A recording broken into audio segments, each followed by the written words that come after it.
좀 잘 조절되지 않는 통증이나 또 통증과 동반되는 여러 가지 불편한 부분들이 있을 때 정신건강의학과를 찾아주시면 이런 치료 방법들을 통해서 많은 도움을 드릴 수 있을 거라고 생각이 됩니다. 네.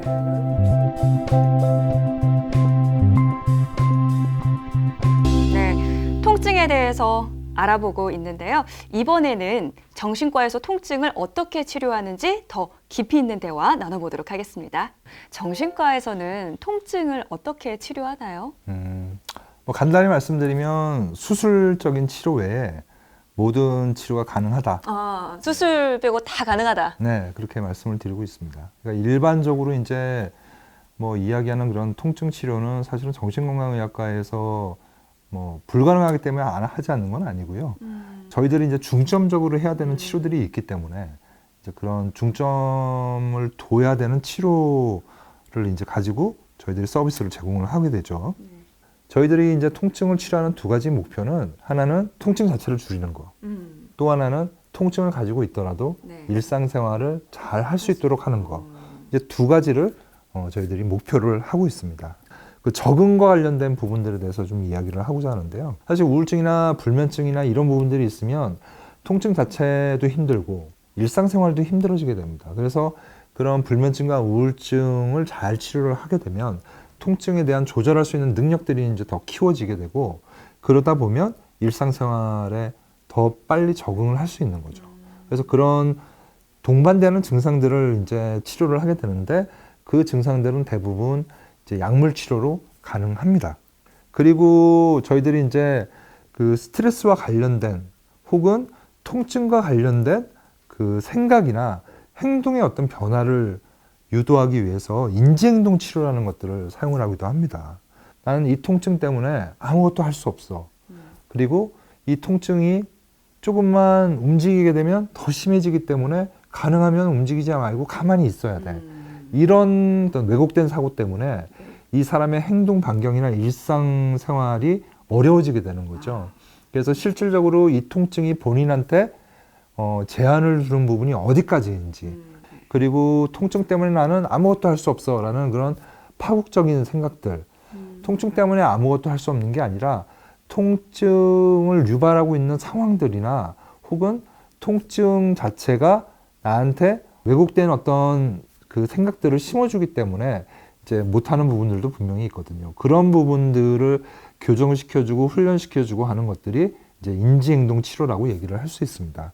그래서 이런 두 가지 방법들을 통해서 통증을 가지고도 적응을 할 수 있는 그런 치료들을 할 수 있는 거죠. 그 다음에 이제 전적으로 이제 통증에 대한 치료를 하게 되는데요. 앞서 말씀드린 것처럼 그런 신경 전달 물질이라든가 통증과 우울증이 서로 공유하는 그런 부분들이 있거든요. 그래서 실질적으로 통증 치료를 위해서 사용하는 많은 약물들이 우울증이나 불안증에 이미 쓰이고 있는 약들입니다. 그 약들 중에서 이제 주로 저희들이 이야기하는 항우울제, 이제 항우울제 같은 약제들이 통증을 확실히 좀 줄여줍니다. 그래서 저희들이 약물 치료로 항우울제를 쓰기도 하고요. 또 일부 좀 적극적인 선생님들은 그 마약성 진통제를 사용을 합니다.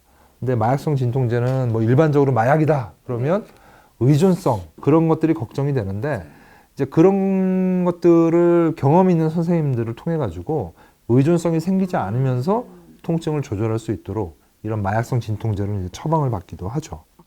그러면은 많은 환자들이 그런 이렇게 일시적으로 이렇게 크게 통증에 대한 걸 좀 줄이고자 이렇게 약을 좀 이렇게 많이 달라고 요구하는 경우가 있을 것 같거든요. 네, 그렇죠. 특히 이제 마약성 진통제 같은 경우는 내성이 생기거든요. 내성이라는 게 무슨 말이냐면 똑같은 약을 먹어도 처음 먹을 때는 통증이 10에서 1로 줄었는데 계속 먹다 보면 10에서 5까지밖에 줄지 않는다는 거죠.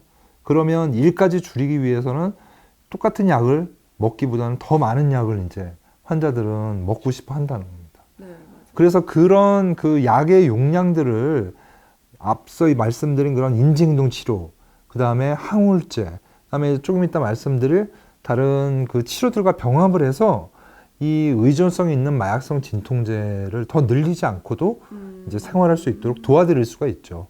그래서 약제 자체에 어떤 몰두하기보다는 다른 치료들을 병행을 해서 이 약을 더 늘리지 않도록 도와드리는 것이 이제 진정한 치료다. 이렇게 말씀드릴 수 있겠습니다. 그러면 그 약을 많이 먹지 않고도 통증을 줄일 수 있는 그 다른 치료법은 어떤 게 있을까요?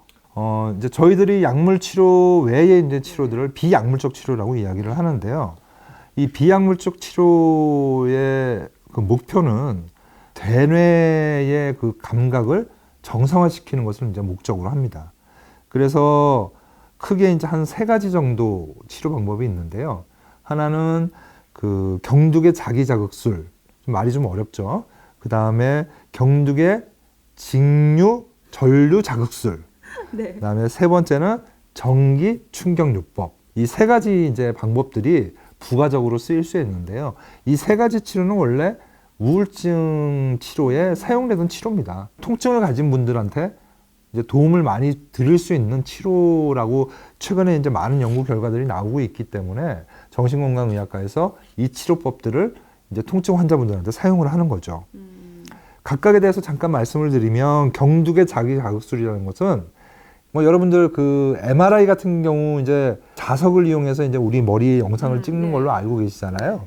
근데 그 MRI에 들어가는 자석만큼 그 자력이 센 그 자석을 이제 우리 머리에 대고 자극을 하게 되면 자석이 우리 뇌 세포에 그 전류를 미세한 전류를 흐르게 합니다.